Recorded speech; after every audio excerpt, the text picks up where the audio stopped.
Maxey All-Star year.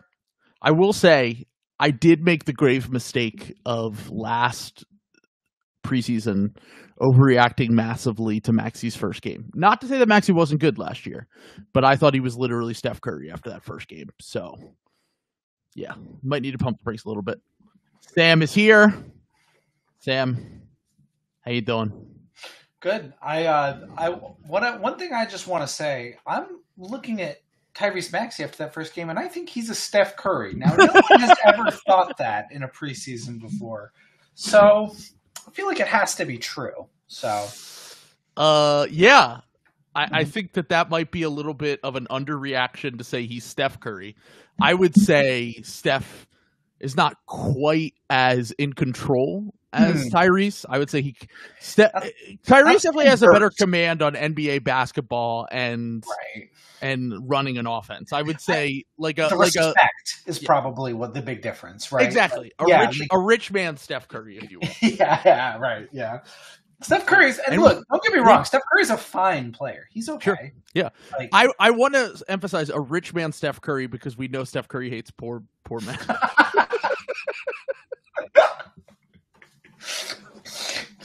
Classic. We got his head. We got him, folks. We got him.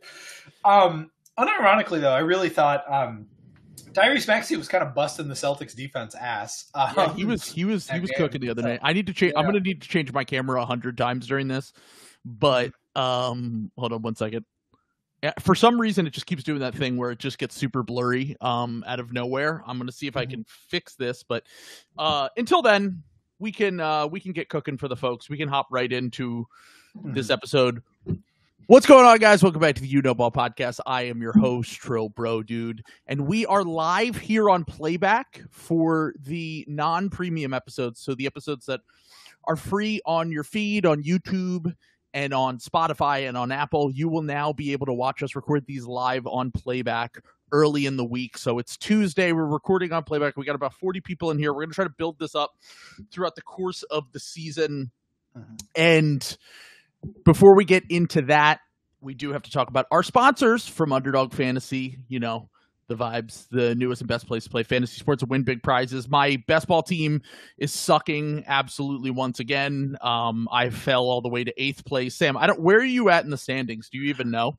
I was at 4th, and then Justin Jefferson went down for the year, and I'm afraid I might be, or at least 4 weeks. You know, but in a best ball, that's pretty much the kiss of death. So yeah, I might that I'm pretty much Jover at that point. But I think I was in the mix. Bud continues to kill us with they called him a madman when he drafted Justin Fields. Wait, oh, you mean right? Yeah, because he's actually well. First off, Justin Fields was even doing okay in fantasy before all of the kind of the bounce back that he's had the last 2 weeks, and now he's like one of the best players in fantasy. So yeah, Bud, the YKB intern, is absolutely destroying everyone in best ball right now. Grum is in spitting distance though. They are wow. To the point. Shout out to Grum. I am at 7th, just right above you. So it's been bad for both of us the last few weeks. You, me, and Dredd locking down the 6, 7, 8 spots. So that's tough. So I do have some good news. Here's what we think about football. I was going to say, we actually have some basketball picks we can make. Oh, okay. So the reason I bring this up is because we have some preseason games that we can do picks on, and you hit on your ticket last time for the NFL. Once again, Sam cooking with his picks on Underdog. So promo code SLOP, $100 deposit match on Underdog if you go on there right now. You see the picks here. Are there any picks from tonight's games? It's Atlanta versus Cleveland, your fucking Atlanta Hawks that you cannot quit on. The Charlotte Hornets versus the Miami Heat. It is the preseason, though, so keep in mind some of these might be a little bit distorted because of that was exactly what I was going to say. Is I have no idea how to weight these because it is such a hard thing to do going from one person to the other. You know, let's say this though. We are Franz Wagner State Media here at YKB, so let's take the higher on Franz's points. Okay, 11.5 for Franz's points. We're going higher on that. Let's dip up to Cleveland there. Let's see what's going on with Cleveland. Let's see what's going on with Cleveland because do you have some Darius Garland propaganda? Yeah, let's get my guy Darius. I think he can do higher than 5 assists in the 20 minutes he's going to play tonight. So cool. Again, all of these are low, but you have to remember it's the preseason. There's like no idea when these guys are going to get hooked. Yeah, exactly. I would imagine that they probably play the first half and then maybe a little bit of the second. But normally it's the first half for these games. And, it's kind of a shot in the dark here, but 11.5 points higher for Franz Wagner, 4.5 assists. You put $25 on that on Underdog, you get paid $75 if both of those hit. So higher on Darius Garland's assists, 4.5, higher on Franz Wagner's points, 11.5. So we're going to get right into it, folks. We're going to talk a little bit about our preseason first thoughts. Our Sixers and Celtics played once again, and I have to say, before we get into the bigger picture stuff here, it only took me one game of Nick Nurse fascist ball, the rise of fascism in Philadelphia, to be all the way back in on the Philadelphia 76ers. They were playing like they were possessed. They were rebounding the ball. They were scrambling on defense. They look way more athletic, way more engaged than I've seen them. And even though, it's preseason, some of the effort stuff wanes, especially when you're a team like Boston, and Joel Embiid and James Harden and DeAnthony Melton aren't playing for the Sixers. It's easy to kind of... Also Korkmaz. Hold on. I'm not going to let you... Right, yeah. My bad. Yeah, my bad. Furkan Korkmaz also not playing for the Philadelphia 76ers. The best player on the Sixers to force a trade. A dribble shot pass wizard that is known for his command on NBA offenses and, just being a floor raiser. I felt as though... Coming out of that game, I'm not joking, I felt a little bit more excited when I was really dreading watching the Sixers this season. I felt more excited literally because of one preseason game because of how they look. So I don't know about you, but they definitely looked way more, I would say, locked in than last year, to quote Chioda. I'm going to be honest, the exact opposite feelings for me watching my beloved Boston Celtics, because after the Jrue Holiday trade, I had kind of talked myself into it. I'm like, we're just too talented, man. Like, we're 6 deep. The scoring, all the teenagers who quote tweet and scream at me saying this guy should get shot in the head, they wore me down eventually. And said that, so I let myself get excited. I was like, you know what? Jrue Holiday, I'm probably just coping because of the Marcus Smart stuff. I'll fill away into it. And I remembered that I truly despise the way the Boston Celtics play basketball under Joe Mazzulla. They looked not good. They looked definitely more talented, but it's just so gross. Like every time, the only time they had a good possession in rotation, the fascist Nick Nurse had those guys on a line fucking running out on every possession, and they ended up getting a tie up on Jaylen Brown at the end of the possession. So it's just I just have to come to terms with the fact that for the Celtics to have a good possession, it's going to be a Porzingis and Tatum pick and roll, because the thing about Porzingis is even bad shots are good shots when he's shooting a 3 because he's just so fucking tall. Nobody can block that. So I don't know. I've really nasty. However, the $30 million man, Payton Pritchard, was fucking... Oh, the standout. I was going to say, the standout for the Boston Celtics was Payton Pritchard at the end, playing against Terquavian Smith and Ricky Council IV. Everyone was overreacting like crazy to that. I was like, look, don't get me wrong. Mm-hmm. He's an NBA player, for sure. Absolutely, Payton Pritchard's an NBA player. Mm-hmm. He's cooking guys who are on two ways. From the Celtics perspective, I came out of that game incredibly impressed with the way Porzingis looked. I thought he looked awesome. Like, I mean, we saw it last year with the Wizards, where if you ever did catch most of the Wizards games I watched last year were only because they were against the Sixers. Sometimes I would watch them when they played, some of the Sixers rivals like the Celtics or the Bucks. Oh, well, not rivals, but the teams that are ahead of them. And Porzingis certainly looked better than he has. I think he looked healthier, but that felt like he was moving in a way that I was really shocked. The best way that someone put it was that white skin felt that Celtics jersey, and just someone on Twitter said that. Yeah, I was gonna say, like, I saw our Vineyard Vines lineup of Luke Cornett, Sam Hauser, and Payton Pritchard come off the bench. I was like, oh man, here we go. Here we fucking this go. This is what we're here for. Yeah, here we go. Here come the jokes. I thought what you said was perfect about Nurse on Twitter, where you said, under basketball fascism, the rotations will be on time. Yeah. The rotations will always be on time under basketball fascism. I mean, that's the thing with Nick Nurse, man. I think you can only play with him as your head coach for probably like 3 seasons or something like that before they fucking tune him out and get mad at him. But these next 2 years, the Sixers are going to be playing above their heads. It's the coach version of acquiring Chris Paul, right? Yes, exactly. Yes, you get Chris Paul and everything's great for a year or two, and we all love it. And the win column, all the lines are going up on the graphs. Everything's more efficient. Yeah. Everything looks great. And at what point will Nurse clash with your team's best player or best 2 players is the real question. It feels like so far in his career.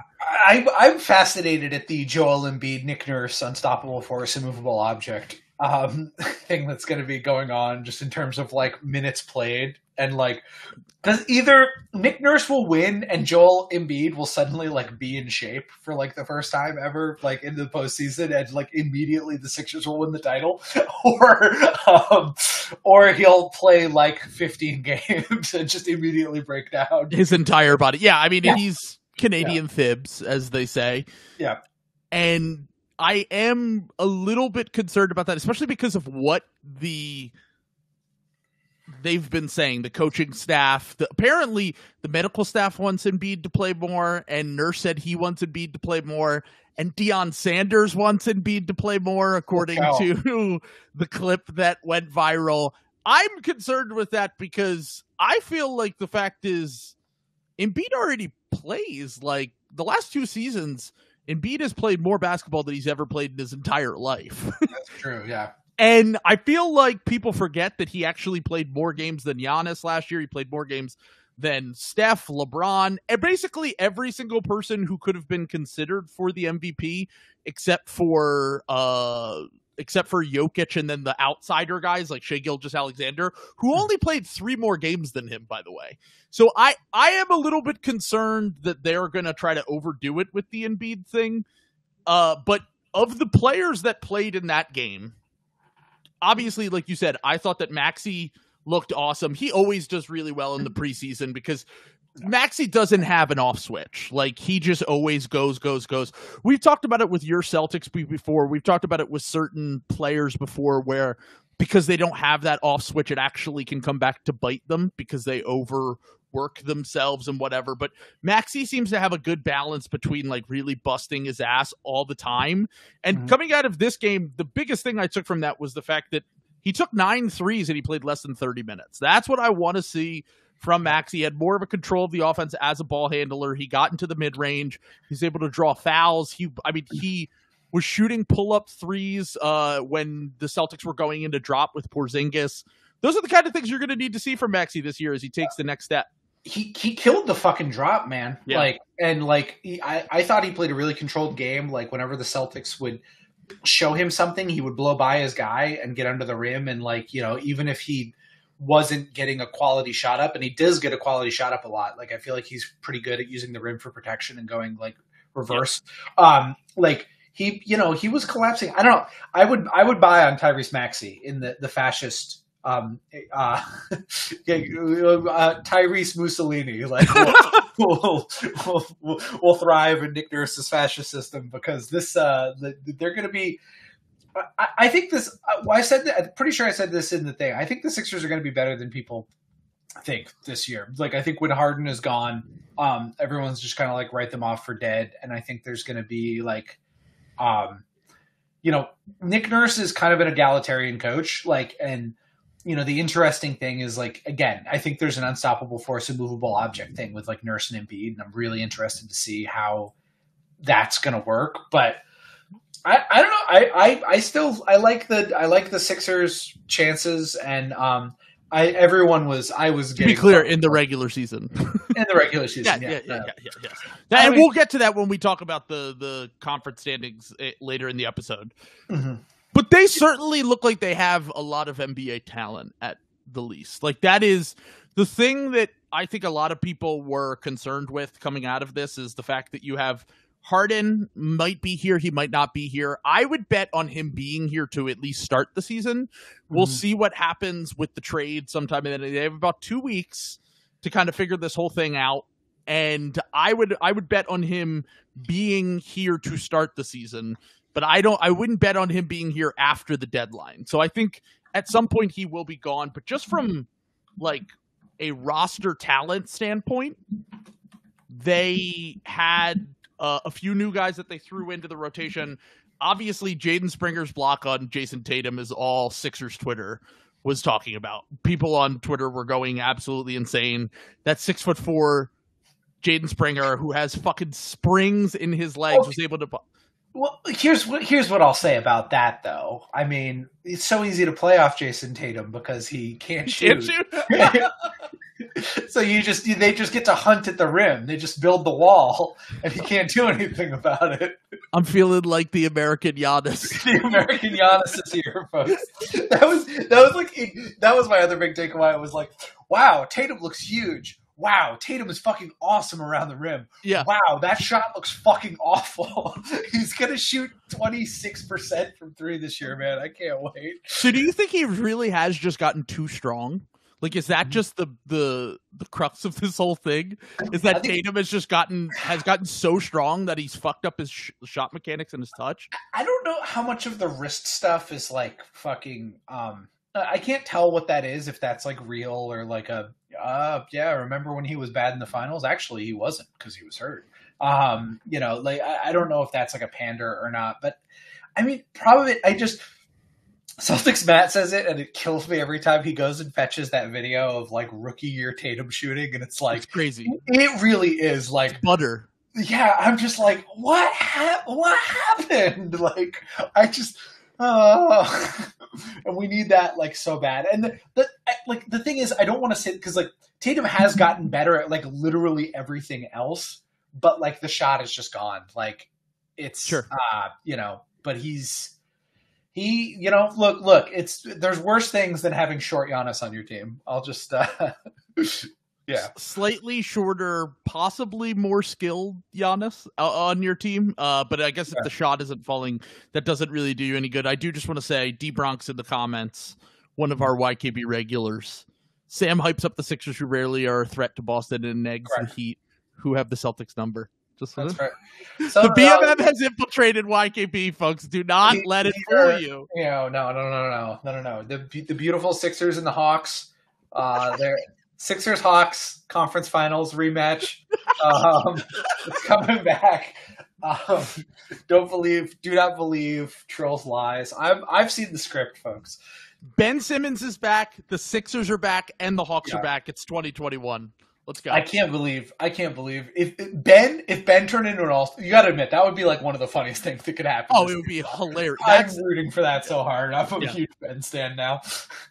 Well, Ben had his little bounce back bullshit last night. I didn't watch the whole game, but I did see that he scored like 11 points and he didn't play that much. So good for Ben. I hope that he's fine. Now that the Nets have zero chance to win a title, like go crazy. Go crazy, Ben. Have an all-star season, be a scrappy 7 seed or 8 seed, and enjoy your life. It's so funny to me that like Dame is like, here, you fucking Portland fans. Listen to the SoundCloud shit. Get out of here. Get out of my face. And Ben, who was like death threatened on his way out the door, is like, I actually kind of like Philly. I'd like to go back. I got an apartment there still. I put it on Airbnb. Yeah. I mean, I don't know if he's an expert panderer or what, but saying that you want to go back to Philly as Ben After Simmons all that. is awesome. You do not under any circumstances gotta hand it to Ben Simmons, but I do kind of gotta hand it to Ben Simmons. So no, in that circumstance, I think it absolutely rules. And I also think that I watched a little bit of that Nets game. I think it could pay to have a little bit of depth, and I think that's one thing that I'm excited about for the Sixers, because even if I'm down on them as like a championship ceiling team, I think they have like 10 NBA players, which is something I don't think I've ever said about the Sixers. And all the players are basically just like subtly throwing shots at Doc in the media. Paul Reed said today, if I had taken threes last year, I wouldn't have played for 10 games. Daniel House has said it on many occasions. He felt like he had a short leash.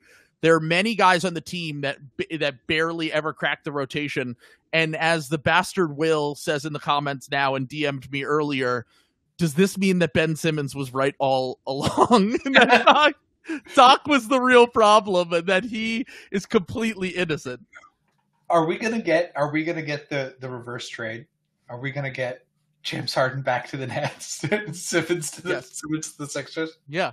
It's really funny because the idea of what Ben Simmons can be with a better version of Tyrese Maxey and MVP Joel Embiid. Yeah. The idea of what Ben Simmons can be in a Nick Nurse on a Nick Nurse team. Yeah. Dude, Nick Nurse would do so well. He's like are Pascal and Ben really that different? Like Ben's more skilled. Yeah, Pascal's is just not in theory anymore. He's in reality is the big difference. Ben in theory, sure. The idea of what Ben Simmons can be when he got traded to the Nets and last year on the Nets and his last year on the Sixers, sure. But Pascal Siakam actually plays basketball games and does it night to night. So yeah, that's the main difference. Ben Simmons is more. Ben Simmons is a social construct, is what I'm trying to say. I love when I can keep pushing the envelope, and then all of a sudden the comments I'll say, "All right, Sam."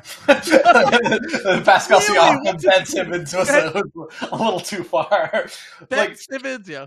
Yeah, I was like, everyone was cheering me, and then I said, and then he's gonna be better than Pascal Siakam, and then just all of the applause just shut off immediately. And if you're a little quiet, you can hear the crickets. Yeah, yeah, exactly. But no, I mean, look, coming out of that, I can say something nice about everyone on the Sixers except for Mo Bamba, who is who I thought he was. That guy looked horrible in that game. He has an 8-foot wingspan and he missed a wide open dunk. He barely has to, Victor Wembanyama barely has to jump. Mo Bamba could basically touch the rim without jumping. Completely blew the dunk. Miss a lot of wide open threes. I'm not excited for Mo Bamba, but also I don't think he's going to play a ton for the Sixers. I think that he's more of a fringe option when they're down some guys due to foul trouble or injury. I'm not a Mo Bamba guy. I even came out of that game being like, look, Kelly Oubre took some dumbass shots like I expected him, but he's the only one that was on the court that could create his own shot. They were playing him with super defensive first lineups. And I was like, I can see the idea behind what this Sixers team is. The vision is essentially, instead of going with spot up shooters around Joel or guys like Shake Milton, George Niang, those kind of guys, let's transition to guys who are more athletic, that can cause turnovers, that can rebound, that can make up for some of the issues that we had last year. Now, look, I obviously think this team's going nowhere once James Harden is either traded or playing against his will, but I see the vision of what Morey and Nurse are trying to go for, and I'm excited to see how it looks until they inevitably drive me insane. So what did you think of I know it's kind of hard because they threw Jrue Holiday in. He didn't even start, he came off the bench, and they threw Jrue Holiday in off the bench, and having been with the team for 4 days, 5 days, he barely was with the team at all. what did you think of his debut, and who do you think is going to round out the rest of the Celtics rotation? I don't know. I'll have to see more. It's so hard to take anything away from preseason, like I can't even tell if like our guys are dogging it or not. Like, to be honest, so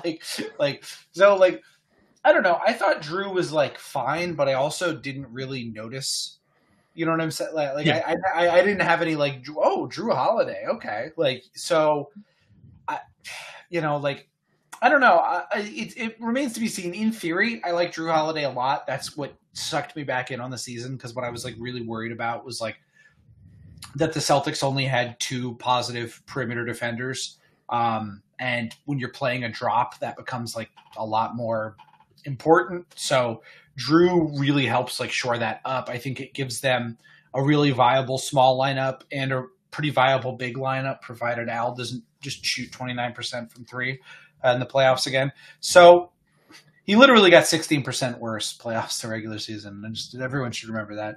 He's also old, so I guess I can't really complain about that. He's 37. Yeah. I mean, I don't know how many minutes Al played the other night. Did he play big minutes? I can't remember. I don't think he did. I didn't remember him being. I'll say this much. He was the first sub, I think. It is preseason, so I don't want to take too much away.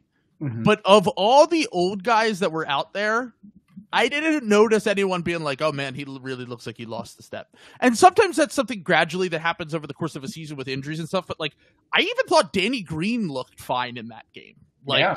And I thought that Pat Bev is the ultimate Nick Nurse player. I guess I'm just interested to see what these who rounds into rotation for both of these teams, because they kind of, I mean, the Celtics aren't deep, but the Celtics have a few guys to choose after that top 6, and the Sixers are deep with talent, but they're all flawed in their own unique way. Yeah. And Sam Hauser went 0 for 6, which I didn't realize. Next Buddy Hield, white Buddy Hield. He is. I mean, I think he is like literally like the Celtics minimum 100 temps 3-point lead percentage leader for the Celtics in franchise history. So that's actually amazing. Yeah. So we'll see if that holds up yet another year. But yeah, I mean, I don't know. We'll have to see. I really can't tell anything from these games. Again, we harp on this all the time. Sometimes even regular season games are not like a very fucking good indicator. Like, it almost has to be national games. Like, you know what I'm saying? Like, sure. National TV games to get a real like barometer and metric for everything. I was thinking about this when I was seeing the Braves fans doing discourse about like, how it's not fair that they have to sit a week while the wild card teams like do the play-in. Oh, I thought you were going to talk about them doing the chop on Indigenous Peoples Day, but anyway, you can continue. Yeah, yeah. Also, yeah. Like the playoff games just feel amazing. Like football games, there's really, for me, not a huge difference between a playoff football game and a regular season football game, to be honest. Like, definitely, I don't feel that way at all, because they're small, because every game's important. Yeah, basketball. We'll see. We've talked to people who helped shape this thing on the rules committee and stuff like that. So that's the plan with this in-season tournament, is to help make these regular season games matter more. I'm skeptical it's going to work. I think the only thing is they've got to play like less regular season games. But, I guess I just want to see like a big national TV game. Like, I want to see the Celtics like play the Bucks or play like the Nuggets on national TV. Who do you guys open with this season? That's a good question. I was going to say we opened with the Bucks. Dame's first game as a Buck. That's very funny. And by the way, we've been wondering who that 5th guy is going to be, and I don't think he is going to be to start the year.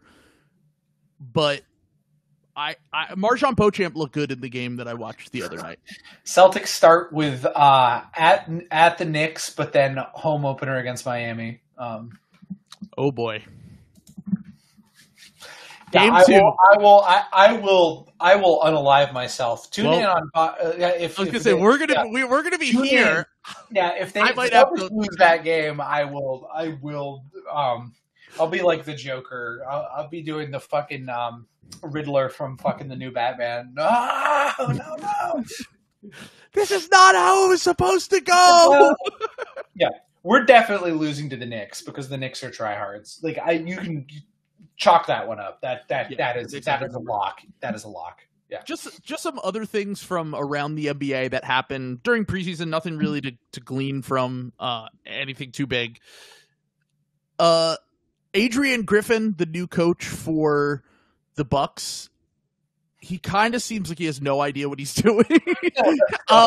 Which we might get a Joe Maz 2.0 situation here. Only due to the fact that he said that Malik Beasley is going to be their number one perimeter defensive option in the starting lineup. Did you hear what I said, Sam? Malik Beasley is going to be guarding the other team's best player. I saw that quote and I went, okay, all right, we might be bad, but maybe we got a shot. That's pretty bad. I was going to say, can Joe Maz learn? Although it's not a good start to the season for him. He was getting owned on JJ Redick. Talking about, could you imagine if we lost to the 8th seed? He's like, buddy, I hate to break it to you. You did. About that. We do have to talk about the Mavericks a little bit. Mm-hmm. Because the Mavericks lost both of their games in Abu Dhabi, my favorite place in the world, the United Arab Emirates. They lost both of those games. And Minnesota looked really good. We took from that, like, we know Minnesota's going to be good this year. Like, we talked about how we thought people were sleeping on Minnesota. We were talking ourselves back in. Today, they played Real Madrid with Luka only playing 5 minutes and Kyrie missing the game. So I don't want to take too much from that, but they did lose to Real Madrid. People are talking. I saw people talking on Twitter a little bit the other day. And I saw people comparing the Luka situation to the Kevin Garnett situation in Minnesota, where they made the conference finals. He won an MVP. Luka has won MVP, but he's been in the conversation.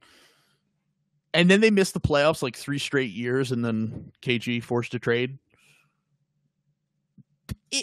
There's a shot that this could be the Mavericks' continued downfall. Like, we need to get Bud scouring, because I know I said Luka on the Knicks in 2024 or 2025. That was like in January, I think. Yeah, I was going to say, I think I said that last year when we were doing preseason predictions. Like, I think it was like literally October of 2022. So let's go, baby. Let's go. I think he's next, because it's not Giannis. Everyone's looking at Embiid. I think the storyline, like a month into the season, is going to be like, wow, the Sixers look pretty good. Wow, the Mavericks look like dog shit. Like, I think those conversations are going to change up quick. It's funny because we both said we liked their moves in the offseason, but I just don't know how instant impact any of these moves are going to be. Like the Derek Lively pick's fine. Picking up Grant Williams for pretty much nothing, that is actually like a player that's actually on your team. Reggie Bullock got waived and already signed with the Houston Rockets. Okay, that's good. And then drafting Omax. I wasn't high on Omax, but the idea behind it, sure. Signing Dante Exum, Seth Curry. Okay, fine. You're taking flyers on guys, seeing who can fill out the rotation. Getting Rashawn Holmes back in that trade. Maybe see if he has anything left in it. Sure, but like, their defensive issues are just going to be horrible. They're just going to be terrible. I think as long as you have Luka, you'll be in that play-in range. And like, maybe that saves you from disaster, because, hey, get Luka to the finish line, get him into the play-in. Maybe he can single-handedly take you in a way that we talked about, like the Miami Heat last year. Like, look, they were the 8th seed, but they made the NBA Finals. Like, no one wants to play Luka in a big game for sure. But those defensive issues, they just run so deep. And unless Derek Lively's a playable center as a rookie, I'm concerned for what their defense looks like when you're banking on Grant Williams, who's good in certain matchups and not great in other matchups.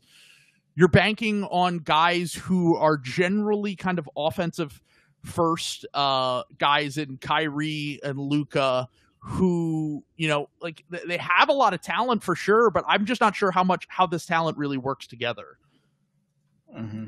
Yeah, I mean, well, that's the thing is, like, well, I thought they were like a fucking disaster last year, and I guess what I would say in the context of me liking their offseason is you can do a good job, a perfect offseason with where they started and still be fucked. Yeah.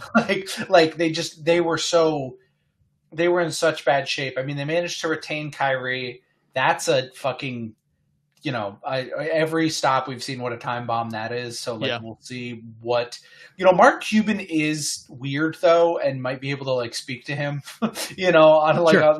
They're both weird guys. So I can see them kind of like getting along like in a weird way. So, maybe, and Mark's always been like kind of hands-on with like, and had like a good relationship with like players. So like, we'll see, but I just look at the West, man, and it's too fucking competitive out there. Like somebody's got to be bad. Somebody's got to be bad in the West. And if you start going down the names, you say the Trailblazers, you say the Spurs, you probably get to the Jazz, you maybe get to the Pelicans, depending on your injury history.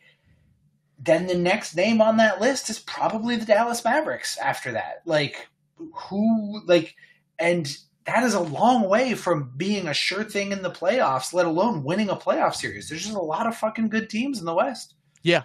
I did forget the Rockets. Thank you, Will. Yes, the Rockets sure. will be in there. But still, the point is that there are only 2 or 3 teams we're pretty certain have no chance at the play-in. Yeah. And then the list of teams that are fighting to get into the play-in is 2 or 3 teams. And it gets really ugly quick when you're trying to figure out. I could see a continued regression from them. I don't know if you saw the clip of Grant Williams with Kyrie on the bench, but I'm sure Bill and Russillo will have a fucking field day with that one. Grant looking like he's already starting to annoy Kyrie a little bit, which I got a kick of. But no, I'm definitely concerned. Now look, they have Luka and they have a bunch of guys that have theoretical upside that if they have more of an instant impact as younger guys, they might be fine. But I think they're going to be the team that we're talking about making another panic trade come January. That's just what I predict here. Because I'm like, they're throwing a bunch of assets trying to get Jeremy Grant or one of these wings who could be available, and they end up overpaying to try to save their season for the second straight year. So we'll see. I hope that for Luka's sake, I just want to see Luka in the playoffs again. It would really suck if they did miss the playoffs, but it's definitely possible. Before we move on to our predictions for the Eastern Conference this season, Payton Pritchard contract. What did you think of the deal? His new deal with the Celtics. I think it's fine. I was kind of surprised how much outrage there was over it, because I guess you see the $30 million number and you kind of like, what the hell? And then you think about it over 4 years, that's $7.5 million average annual value. And $7.5 million these days is like double the veterans minimum. Yeah, I was gonna say it's like 5% of the cap. So, I think it's a pretty good contract. It gives them a little bit of versatility. Sadly, I might have to mark the end of me calling Wick Grossback a broke bitch. That might be over right now because they have spent, they're kind of in Clippers Warriors territory now.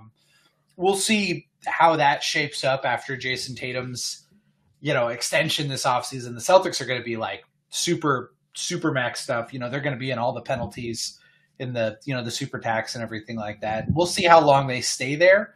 But this does give them, last offseason, before all those rules get enforced, they're buying themselves a little bit of like operating room. Like Payton Pritchard, I think on that number is going to be tradable and like valuable. So you'll be able to, well, maybe not like super valuable, but like you'll be able to like attach him to picks for like stuff, like later on down the line. Yeah, like if you're scrambling to either find a Al Horford replacement because he ages out, right, or you're trying to find a 6th or 7th man who fits really nicely with your core, you could probably attach 2 first-round picks to Payton Pritchard. I see Will commented this. I saw some people talk about this on Twitter.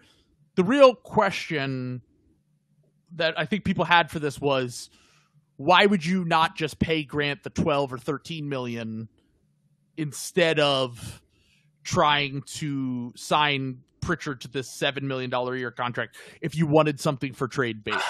So my personal theory on this, because I actually a lot of Celtics fans are like, Grant sucks ass. I'm like, well, he doesn't. So, I've seen him be valuable in multiple game sevens, 2 different game sevens that they won directly because of him. So that's not true. But I will say this. I think that how radically the team changed the arithmetic on how much ownership was willing to spend.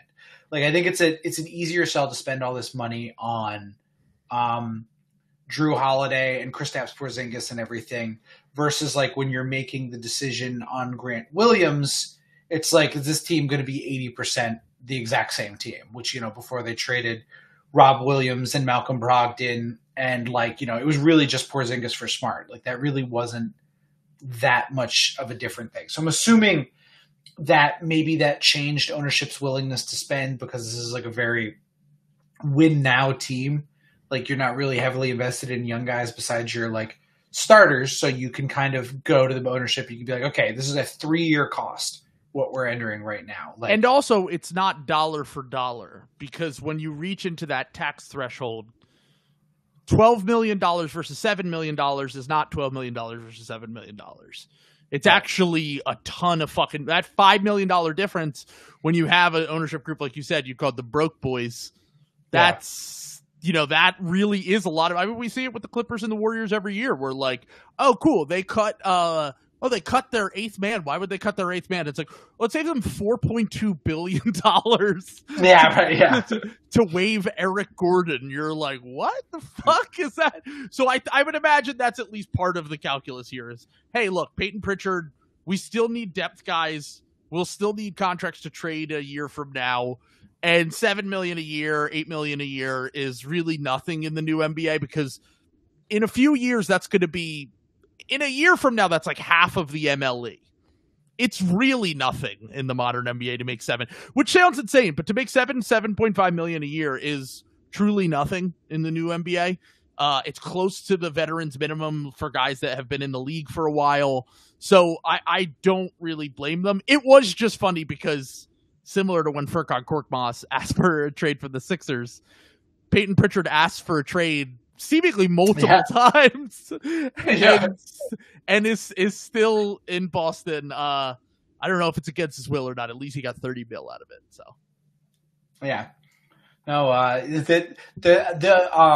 the hand of the Boston influencer scene. I don't know if you know this. Payton Pritchard's girlfriend is like a Boston like basic influencer, who's always like doing this stuff. So she called in the favor to keep him in Boston. She couldn't go anywhere else. So that's right. Making $7.5 million truly is nothing. You've already gotten it wrong because he breaks his day up into 3 different days. Right. Yeah. I forget that those guys don't sleep. They've got they'll always say the time they've allowed for sleep is just like, I go to bed at 3 a.m. I wake up at 2 a.m. Sleep is for the weak. Yeah, I travel. My sleep actually moves me backward in time. It makes me hyper tired, but I come out the other side with another hour. This is my grind set. This is how strong I am. I sit at my desk for 19 straight hours. I have an IV hooked up with Soylent, constantly giving me all the nutrition that I need throughout my entire body. I got proteins, I got fats, I got fibers, I got carbohydrates. I don't even have to think about eating ever. It's so fun. This is literally what the players union presentations are going to be when it's like, hey, how come none of us make money anymore? How come all of us are on minimums? It's like, no. You don't understand the grind set. You could have equity in the teams now. It's good. Come on. It will. You'll pay your own salary. That's how this works. Look, so let's just say, okay, you guys all recruit a minimum guy to be on a 2-way, and then each of them recruits a guy to be on a 4-way, and then we recruit all of them all together. It becomes like a little bit of a triangle shape as the guys kind of go out. Mr. McCollum, a quick question. I think what you're describing is a Ponzi scheme. No. It's something different. It's different. It's very different. It's something different. So don't worry about it. It's fine. It's more of a sphere. It's a massive sphere. Kind of. You build your way up in the sphere, and you can go see U2 there in nature. I have to say, the sphere does look kind of cool. I saw the images inside, and I was like, oh no, the Vegas sphere looks kind of sick to go see a concert there. I mean, completely unnecessary, but also sick. All right, here I am with Trill O'Connor, a.k.a. Trillo Bomber, a.k.a. Trillo Climber, Trill! That's true. Yeah. Let's get into what's going on in the world. I'm Kevin O'Connor. Just kidding! Just kidding. We're not going to go there. No. Likes tab. Kevin, what's going on with your likes tab?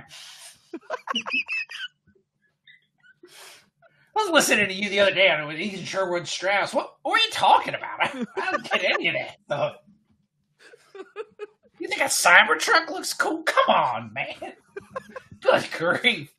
The Eastern Conference. We are going to run through the standings, and we are going to say from 15 to 1 what we think. Obviously, we did the power rankings on the last episode, so you have an idea of what we think about some of these teams.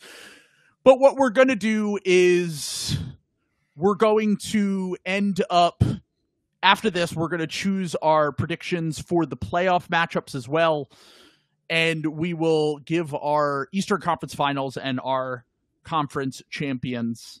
And Sam, I think we both have the same 15 seed, right? In the East? Yeah. I certainly hope so. I'm picking the Washington Wizards. Yes. I don't think there's any way it's not the Washington Wizards. I don't think. Is there you talk me into them being the worst team in the NBA for this season? Yes, and I think it's open. I think it's a pretty open and shut case. I think all of the other teams at least have a incentive to try. I mean, maybe Detroit, just by sheer force of Troy Weaver incompetence, can get close. As Will says, the Wizards can clear the Pistons solely for comedic reasons. That is right. I mean, that's true. I don't know.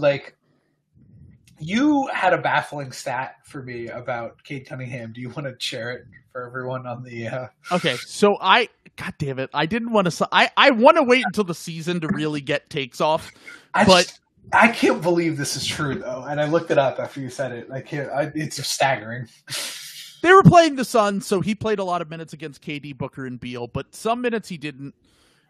James Wiseman was like a negative 13, I think, in that game. Cade Cunningham was a team worst, negative 24 in their opener in the preseason. Ivy looked really good for them. He came off the bench, which I thought was interesting. I think that the Pistons have a chance to be the worst team in the NBA again. I think there's a chance that there's so much to figure out with that team. Like the Wizards have they definitely both have a lack of talent, and the Wizards are at least leaning into this tank in the way that the Pistons aren't. But the difference for me here is mostly the fact that talent is so young still for the Pistons. If you were to rank their 7 best players, most of them are still really young. Like Cade's only in year 3. He didn't play in year 2. Duren's in year 2. They're going to play these guys like Wiseman and Bagley, and they have more talent this year, certainly, and they upgraded some of the veterans in theory. But I still am leaving myself wondering, they're going to play Asar a ton. He played 40 minutes in the first preseason game, Asar Thompson. And I like Asar, but how much is he going to impact winning from day one? And he has a lot to figure out in his game. Ivy is still pretty raw. Cade hasn't really shown anything for an extended period of time at the NBA level.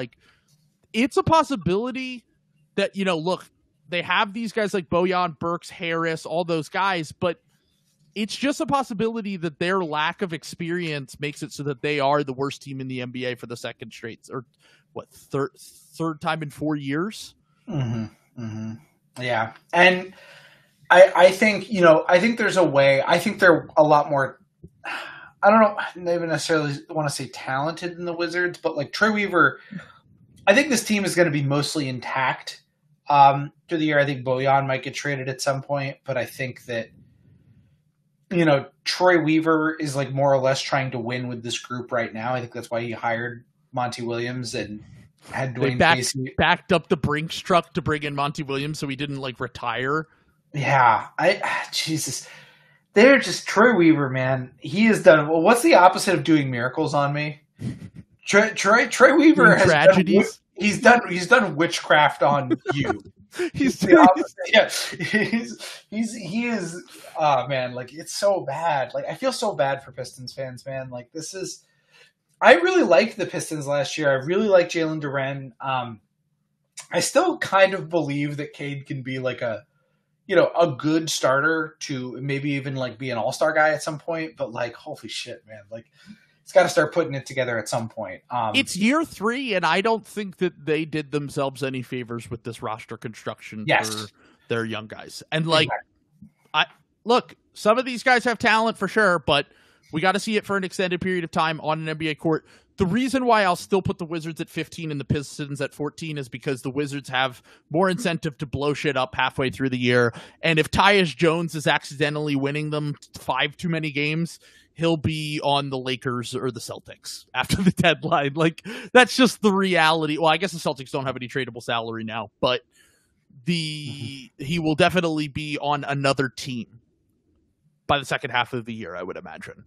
And I think everyone, including Kuzma and Poole and whoever, if they show out, everyone on that team is going to be available at the deadline. And the Pistons are more likely to make a win now trade. The Wizards are way more likely to make a let's sell everything off trades at the deadline. So I'll give them the nod. Let's go 15 for the Wizards. I'm assuming you had the Pistons at 14 as well? I did very much so. So the 13 seed is a team that I'm a bit more conflicted on, which is the Charlotte Hornets. The Charlotte Hornets are a team that I was like, I'm a little higher on them. And then, one of their young guys went on Instagram Live and is seemingly being mind controlled by government forces and has already left the team. I just feel like, oh my God, Dylan Brooks was already ejected in his first game playing for the Rockets. Let's go. He hit Daniel Tice in the nuts. Of course he did. God damn it. Revenge for the World Cup. Jesus Christ. That's brutal, man. Oh my God. Amazing. I love what a great culture signing that guy is. He really is. Yeah. Yeah. Good job, Rockets. Mm-hmm. But yeah, this is a team that I'm very conflicted on. Mainly because, like, I think they have a lot of talent. I also think that no one's going to respect the coach. I think that all of their guys are talented to an extent that are in their rotation, but also they're a bit like kind of it. As we said before, they're like the Hooper Anarchy team, and they certainly have more talent than they've had before. But they're also trying to integrate Brandon Miller into their offense. We'll see how that works. We'll see how much, on-ball opportunities he gets. I don't think they're going to play a lick of fucking defense for the second straight year. And I think that they are more likely to end up being a team that if they're really sucking, they end up throwing in the towel and saying, fuck it down the stretch, as opposed to a team that's going to be going all in. It's hard for me to see them as a 13 seed because I think they have more talent than your average 13 seed, but the league is so deep and someone has to be bad. Yeah, I mean, I have them here, but again, I have them kind of in a tier at this point. I think that they're going to be I think there's a bunch of teams you could actually put here at 13. Like you could tell me the Hornets made the play-in tournament, and I would not be surprised by that in any way, shape, or form. I think that, to your point, you look at the talent, and it's like, is there a huge difference in talent between like the Kings and the Hornets? Like, really, like man to man, down the roster. Like, when you look at like everyone who's like come back, and I guess the difference would be like Sabonis, but they do have like LaMelo Ball as like a Fox type guy. Like they should hypothetically be good at all this stuff, but I just the infrastructure is just not there, and the vibes are too fucked up. Like they're just really, the vibes are just too fucked up. And I also think that James Borrego was like a good coach, and I think Steve Clifford, I don't know, I think he might just suck. I think he's like an okay coach, but he's a guy who like speed runs the Tibbs tuning out thing. Like, I think he's someone who's good for like the first season and then quickly like. And they were terrible last year, but LaMelo did miss most of the season. I keep, forgetting.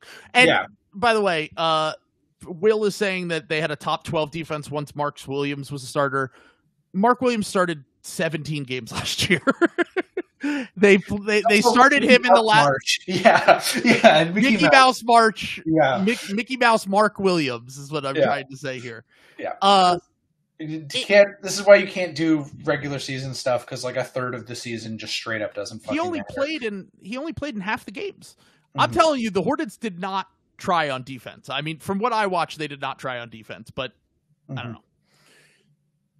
I mean, Steve Clifford had a fucking pulmonary embolism after one of the fucking games because they literally just didn't even try on defense at all. Maybe getting rid of Kelly Oubre will help a lot in that regard, because I don't think that a Terry Rozier, Kelly Oubre led team is going to be anything similar to what this team is this year with LaMelo Ball back.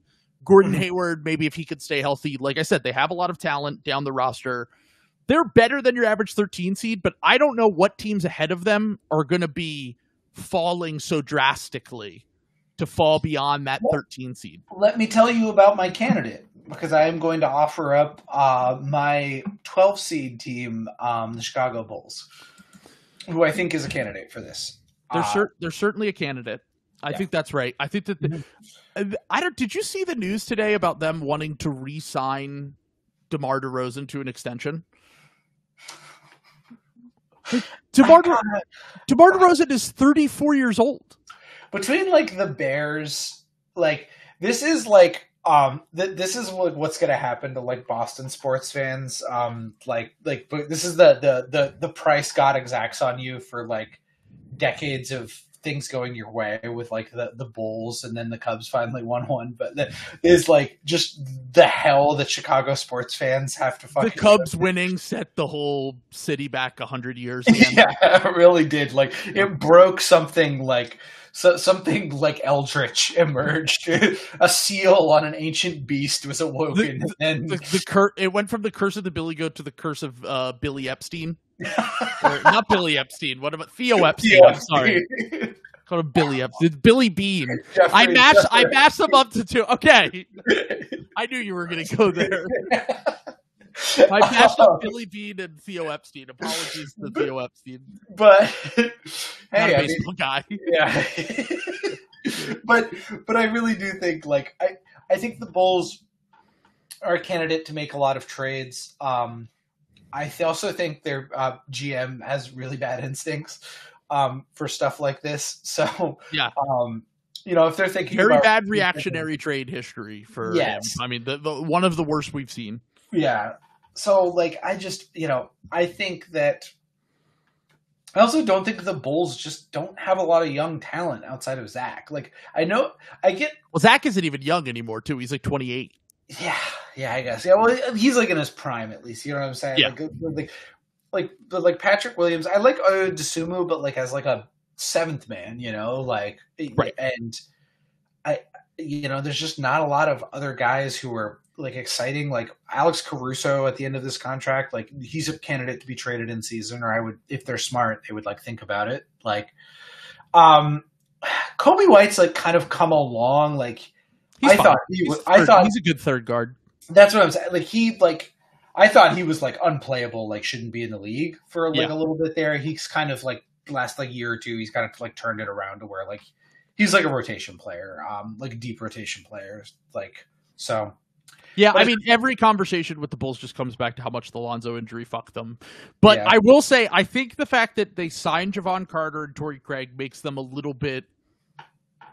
They have more playable guys this year for sure. And Alex Caruso is one of the most impactful defenders if they keep him. It's just, once again, Billy Donovan is I actually think Billy Donovan's a fine coach. I just think that there are going to be scapegoats throughout the course of a season if you underperform, and I think Billy Donovan has the highest coach to be fired first odds in the NBA this year. Because think about it like this: what other teams possibly could have coach to be fired first? The Rockets just hired a new coach; they're not going to fire him. Mm-hmm. Well, unless he does something. Yeah, well, you might not fire him. I was saying, if you told me they were firing him after he took a team to the finals in year one, he's got a record of making that choice for you. Yeah, I don't know. Clippers could with Ty Lue, but I also think that the Clippers will probably be too competitive, and I think that they'll just ride out the rest of his contract because he's in the last year of his deal. Mavericks, Jason Kidd. Jason Kidd's a really good one. Yeah, Jason Kidd's a good one. The Pelicans coach, Willie Green. His name, Willie Green. Yeah, I always think it's Alvin Gentry. It's Willie Green. No, respect Sixers legend Willie Green. Yeah. But I could see them firing him, like, just to, shake things up and maybe. I think that might be protect the GM's job thing. But he's already fired 2 coaches. Griffin has? He fired Alvin Gentry, and then he fired Stan Van Gundy after 1 season. Oh, yeah. I always forget Stan Van Gundy coached the team first season. Yep. That's fucking, man, dude. Okay, I'll say this much. The guys, my 3 guys, I think, could be on the hot seat just due to circumstance. Mm-hmm. Because of the fact that they're not new, like Monty Williams or Ime Udoka. Just due to circumstance are Chauncey Billups, Jason Kidd, and I think the Blazers are going to kind of want to be bad, but just to be like, oh, we don't want to lose, let's fire Chauncey Billups, who we only hired for Dame anyway. And then the last one is Billy Donovan, I think. That's fair. I think it's usually a bad look when you're like clearly rebooting to like fire a coach. You know what I'm saying? I think if Chauncey left, it would be like in the off season, and it would be like a mutual parting of ways. Yeah, that's true. That's probably true. But yeah. Kidd is the one. Kidd is the one who has a ton of pressure on him. Like if the Mavs start out like shit for the first 2 months, he's gone. Like year 3, it's the same exact situation that happened with his other teams where they played way above their level for the first year, and then they regressed in year 2. If they regress again in year 3, it could be really bad for him. Mavericks are 10-13 in their 24th game, and he all of a sudden is holding onto a giant Gatorade container, pretending to take a sip out of it, saying to Omax, "Hit me." Oh, it spills it all over the floor. Do you remember that when Jason did? Oh, he had when on the Nets, they were out of timeouts, and he had a drink, and he told, I forget who it was, on the team, but Tyshawn Taylor, that sounds like a football player. I don't even remember Tyshawn Taylor. He told him, "Hit me." You can read it on the thing. Bumps into him, and he drops on accident, drops the soda all over the floor, and they have to stop the game to clean it up. And he uses the timeout to draw up a play. I don't remember this at all. One of the most amazing NBA moments, which was awesome. Yeah. So. I think those are the coaches that are most likely to be fired. Someone said the Wolves. I think the Wolves are going to be too good. I think that they're going to be a really good regular season team, and I think that Chris Finch seems like a fine coach. I mean, he seems like a lot of people that are like more into X's and O's say he really knows what he's doing. So I don't think they're going to fire Chris Finch. Maybe who's their GM again? Oh, it's Tim Connolly. Tim Connolly did. To be fair, if the Rudy Cat pairing looks like shit again, and they underperform, Tim Connolly didn't hire him. That's a big point. Of a lot of these guys get hired by the front offices, like the Bulls, Karnisovas and Eversley. They hired Billy Donovan.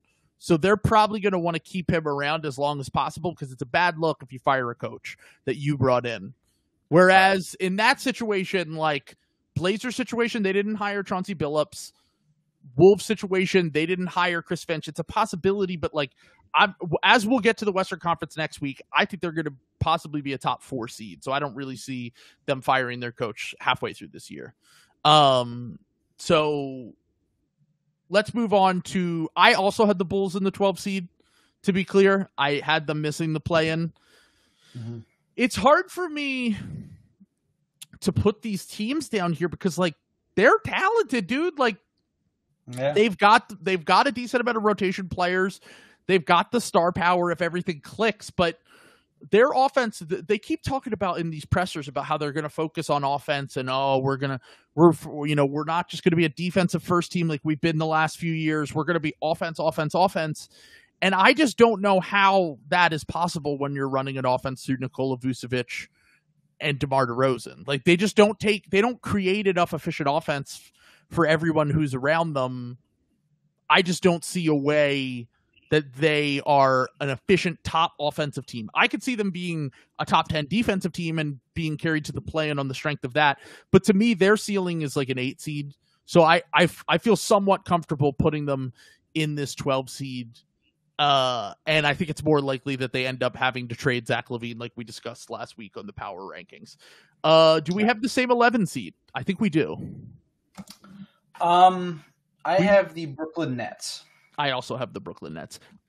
So why not the Raptors and why the Nets? Because I had the Raptors in my 10 seed. It's close for me. I gotta be honest, it's close for me.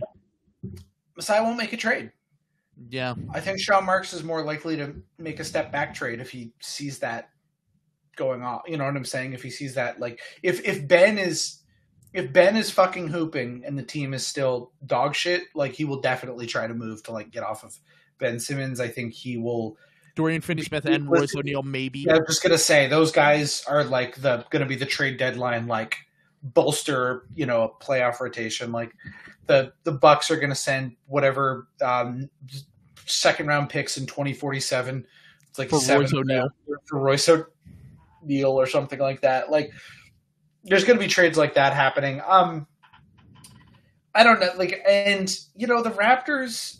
I mean, say what you will about the Raptors. I mean, Pascal has been an All-NBA player multiple times.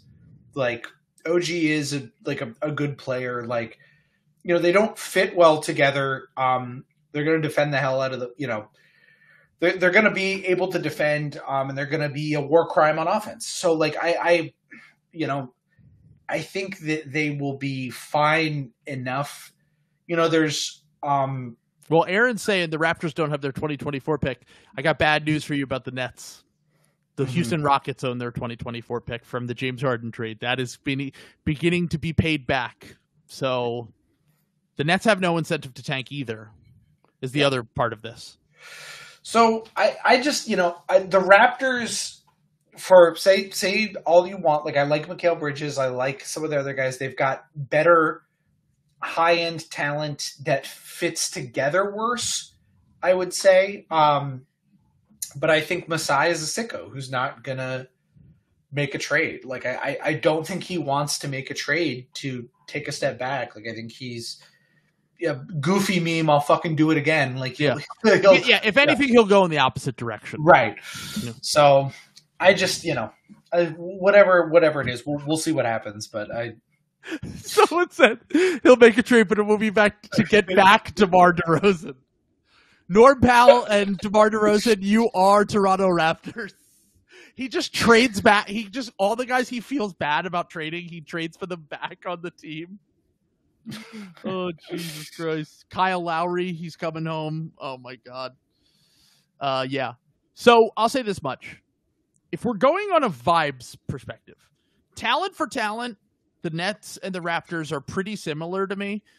I guess, sure, the Raptors have better high-end talent, assuming Siakam stays the way he is and that Scotty Barnes doesn't, create some sort of hostage situation where he takes away the ball and calls Pascal Siakam selfish and overrated.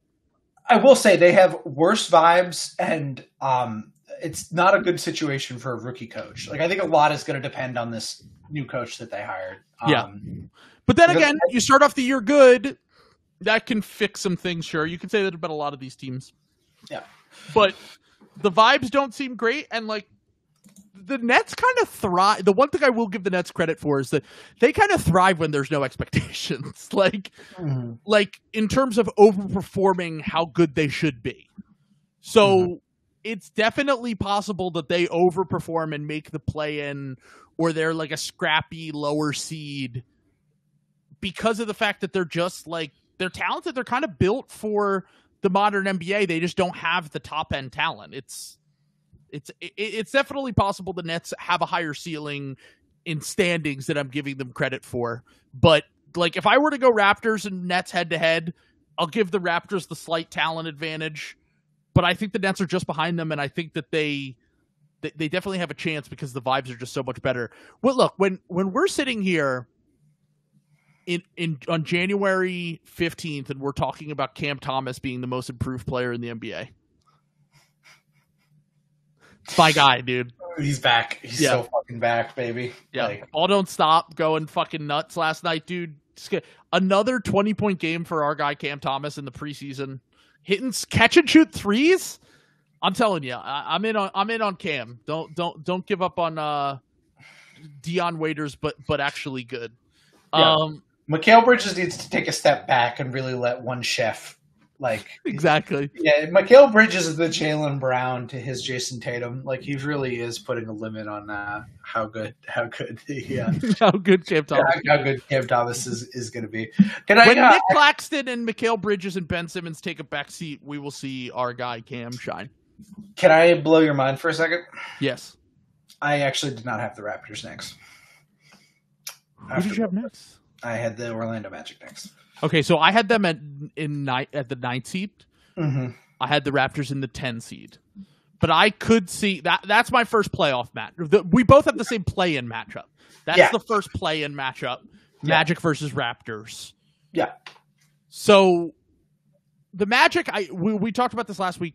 They might be a year away from being really what they can be, I think. Mm-hmm. But they also have the upside of one of Paolo or Franz makes the All-Star team, or at least is in the conversation, and maybe both of them are, and they make that true leap where just because the talent around them isn't quite fully formed yet doesn't mean that they can perform above expectations. And I think the 10 seed would be a really nice outcome for them. Like, not being out of, like, they were what, since they had their shitty start last year, they were like 500 for the rest of the year. I kind of like them just getting into the play-in and maybe making some noise. Yeah, no, and that's like what I want for them. I was really like high on them. I was high on both them and Detroit coming into last year, and I like had to remind myself, oh yeah, young teams like usually suck. yeah.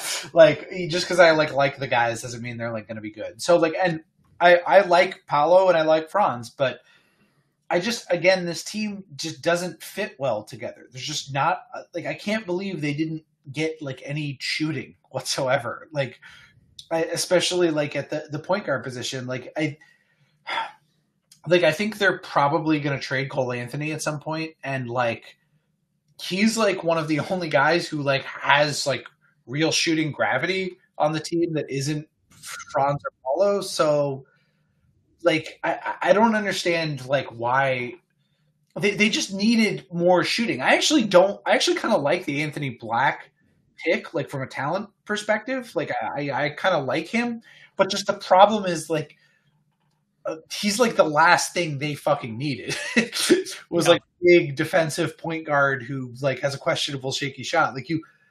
Like I know Jalen Suggs isn't big, but you have the defensive point guard in Jalen Suggs like right there, and he can't really like play meaningful minutes. So by the way, they started tonight both Fultz and Suggs.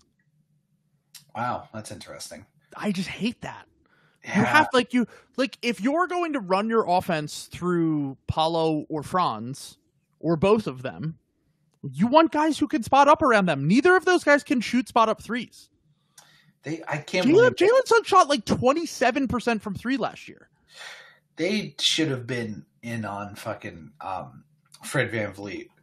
Honestly, they could have really fucking used Jrue Holiday too. Like, I mean, they probably weren't willing to pay that price. Like, it's it's really look. Easy I'm saying, I'm saying though, like, I'm not of the Bill Russillo go get a guy because you're a young team. Like, I'm fine with being patient. I'm totally fine with assessing your situation. If you're in a small market, it works differently. I get that. Maybe you're not on Jrue Holiday's list or whatever, but like, yeah, like. We know Paolo and Franz are really good. We know they're going to be all-stars. Mm-hmm. And if you know that, going out and getting a Donovan Mitchell, Jrue Holiday, whoever is available, to me is not the worst idea in the world, to be honest. Damian Lillard, yeah, like I think that would have been, those are the kind of guys they should be looking for. I think that they're going to end up regretting going too slow and being too invested in players that are nice players that probably aren't great fits with their two best players, like Suggs and Fultz, and even some guys that they have coming off their bench. Like I think Wendell Carter's a surefire bet, like to be a guy that fits with them, and that's kind of it for the guys that are currently on their team. I'm laughing at Piss saying in the comments, are there any Republican point guards? No. And then No, Will it's all said, wings, right? It's all wings. And then Will said, Steph Curry to the Magic, let's go. That's points. Oh, that's God. points. Let's go. That's funny. Yeah, I mean, I don't know. Like, yeah, I guess what I'm saying is, like, I don't have a problem with it from a macro team building perspective either. It's fine to be patient with this stuff, but I just think it caps how many wins they can have in season. You know, Sure. like I need them if they want to be good and they want to make this push. I think it's going to be like a trade at the deadline of them trying to, you know, move money for, you know, try and get a shooter. Like they could have really used Reggie Bullock, to be honest, even though he's like not good. Like, you know, like, I just would have like He was I just free. want someone. You That's what I'm literally saying. just had him for nothing. I mean, That's maybe he didn't want why. to sign there, but yeah. Will said they should have been in on the Joe Harris salary dump. I totally agree. Like they just need someone with like a little bit of like shooting gravity. So yeah I don't know. Maybe they get that. I have said 100 times I think it's easy to find shooting, and I think that hopefully they make a move some point in the season to acquire some more shooting around these guys. I guess just my point is that they are more likely. Like I don't think they're going to be in any rush to make their team good the way the Raptors are. So again, this is why I have the Raptors higher. So okay, so Magic versus Raptors in the play-in for the first play-in. Who do you have? Mm-hmm. Who do you think wins that? Magic Raptors in the play-in. That is going to be a gross fucking game. I kind of like the Magic in that matchup, though. I'm going to be honest. I picked the Magic, and I think that the Magic losing to the Raptors in the play-in is the funniest possible outcome because they're doing what Masai always wanted to do with the big wings, but they actually got wings who can dribble and shoot. Unlike Masai, who has dedicated himself to just signing guys who are defensive first wings, long arms, whatever. So I think it would be incredibly poetic if the Magic went to Toronto and beat them in the play-in. I have the Magic winning at home in the first play-in game, so I have them advancing to the final play-in game where they will play the loser of my 7-8 seeds, which for me, I had the Atlanta Hawks as the 8 seed and the Indiana Pacers as the 7 seed. Who do you have as the 8 seed? I have the Indiana Pacers as my 8 seed. Okay, so we weren't too far off on that. I know you're gonna have the Hawks as the 1 seed. So 7 seed, I had the New York Knickerbockers. Okay, so you have Knicks Pacers. Yes.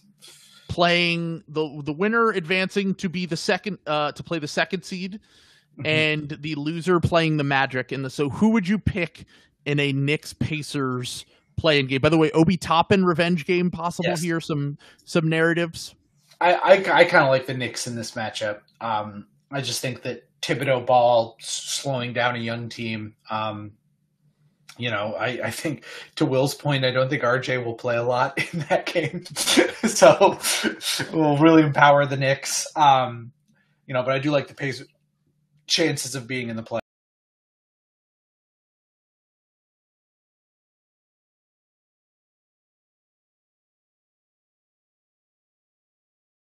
Beating the Hawks in the play, and I apologize to Sam. I know his Hawks are... Look, maybe I'm wrong. Maybe Quinn Snyder reinvigorates. Maybe losing John Collins is an addition because it gives them additional spacing. Jalen Johnson takes a step. Okongwu can play more easily, play more minutes. There's a ton of possibilities. I will say the Hawks have a lot of upside because they have so many young guys that could be good this season. and they could have a situation where they overperform because they finally have a coach that, maybe Trey doesn't hate or whatever, and maybe they are better than this. Having said that, I picked the Pacers to beat them in the play-in because I think that I like that team a lot. I like the roster construction. Jarris Walker was someone I was really high in on the draft. He looked great in his preseason debut. Last year, Mathurin had a pretty instant impact. We'll see how he looks in year 2 because he really kind of trailed off after that hot start and had some issues on defense and with passing and all that stuff. But the dude lives at the line. He'll probably be more, I'd imagine, of a 6-man type off-ball guy. We'll see what happens with the Buddy Hield situation. There's a lot of variance, but if they keep Buddy Hield going into the season and they have a lot of shooting around Tyrese Halliburton, I think that team could make some noise in the postseason. And like I said, I have them as a 7 seed. I have them advancing to play against my 2 seed. I think they have good depth. I think they have a lot of NBA talent. They have a lot of young talent. I think they're going to be able to run up and down the court with the best of them. They're going to be a ton of fun to watch this year. So I have... So your matchup for the second play-in round, the final to play for the 8 seed, is I believe it is the Pacers versus the Magic? Magic, yeah. That would be a lot of fun. I hope those teams play in the play-in. Boy, I don't know who would win that one, to be honest. I'll probably give it to the Pacers just because I think with how fast they are, I think that will be a little bit of an Achilles heel for the Magic, where you don't really give their defense a chance to get set. That said, Paolo will fucking eat in that matchup. So we'll see. This is good. That's a guards versus forward matchup. We'll see what happens. I have in my matchup, I have the Toronto Raptors versus the Atlanta Hawks. Right? No, I'm sorry. I have the Orlando Magic versus the Atlanta Hawks. So Hawks Magic. I'm going with the Magic, baby. They're getting in as the 8 seed. Let's go. The Atlanta Hawks. This will be the last year of the Trae Young run in Atlanta. There will be a lot of leaks in the media about how much the organization can't stand him. There will be a lot of public things going on with trade requests and all that shit. This will be the last year Trae Young is on the Magic. They will miss the playoffs entirely, and the Magic will be the 8 seed. So I have the Magic as the 8 seed, the Pacers as the 7 seed, which sets up my top 6 seeds. Let's get to our 6 seed. Hey, bud. Yeah, I'm just going to I need you to clip about an hour 26 into this episode. When the Hawks make the conference finals, that's when Trill goes on his little diatribe about the Atlanta Hawks. So just, for the YouTube video. It's over for you, baby. Fuck you, Tony Wrestler's son. You're out of here. Yeah. I'm going to go, I think... Yes, so my 6th seed is the worst franchise in the NBA, truly despicable. Rest in piss, bozos, the Miami Heat. Same. I also have them as the 6th seed. Yeah. Gross, disgusting. Can't wait to watch them perish a horrible death at the hands of the I don't know, whoever I have as my 3 seed. The real question is the real question here is, why would they ever give a fuck about the regular season ever again? They don't care. They don't care. They're going to be the 6th seed. They might just be like, yeah, let's just get literally the last spot before the play-in, so we don't have to worry about what happened with Atlanta last year. Let's just get the 6th seed. Let's cool. We're not afraid of anyone, whether it's the Celtics, the Bucks, the Sixers, the Cavs, whoever is one of the top seeds in the Eastern Conference. We think we can beat them. We have Jimmy Butler. We have Eric Spoelstra. Let's go to war. They might slide down a bracket to avoid the Hawks in round 2 to play the Celtics earlier. like they might throw games down the season to try to get to the 8th spot. All right, ready? Picture this. Yeah. Game 2 in Boston, Celtics down 0-1 to the Heat. Oh, no. they put the Jrue I've already Holiday. seen this, by the way. I know. I was going to say Jrue Holiday switching on to Jimmy Butler. He starts to have Vietnam flashbacks to last year's first round when Jimmy Butler put him into a blender. He backs him down from the 3-point line. It's like it's so funny because one of the guys that you guys acquired is someone that also was destroyed by Jimmy mentally. So it's like Porzingis is the only one coming in fresh here, being like, I don't know what you guys are so worried about, and they're like, I've seen some shit, dude. Exactly. Fucking Derek White smoking a cigarette in the locker room. Yeah, it's like John Wick when like fucking Theon Greyjoy is like, it's just a fucking dog. Like that's Porzingis, and you have no idea what this man does to us. He loves attention. He thrives off of it. They call him Booba Baeng, a theater kid. I don't know. I don't even know how to say the boogeyman. Well, you guys know what I'm talking about. Hope that wasn't offensive. Anyway, the Heat are going to be a 6 seed though. They don't give a shit. So they will be the 6 seed. Yeah, we agree on that. The fifth seed, I have who you had in the play, and I have the Knicks. I have the Atlanta Hawks. So there you go. There it is. So yeah, I don't know. I think the Knicks are just going to try really hard. Thibs will always try hard. Their team isn't much better than last year, but they got Dante DiVincenzo and they have a bunch of rotation players, and they got the whole Villanova thing going on. I think they'll be a good regular season team. I just think outside of the Kings, they are the team that screams regression candidate the most. They could be. Have you seen this shit with people talking about their offensive rebounding and how like they basically Leon Rose's front office invested a ton into analytics. Mm-hmm. And one of the things that analytics says is that offensive rebounding was this market inefficiency that teams hadn't really invested in. Mm-hmm. And that was part of the reason why they acquired the guys that they acquired. It's part of the reason why they signed Mitchell Robinson to that extension. They traded for Josh Hart.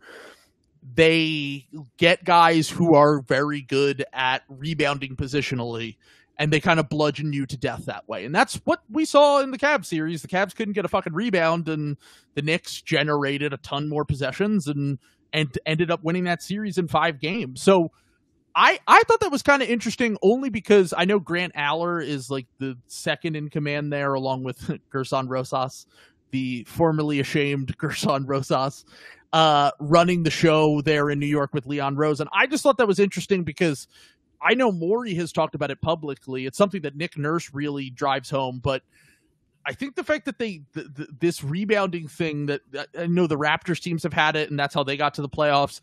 If you wanted to make a case against the Knicks, that's how the Raptors got to the playoffs last year, and then they regressed and missed the playoffs this year.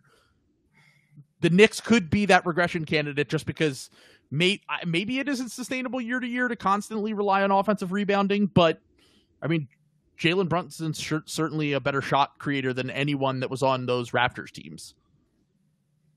Yeah.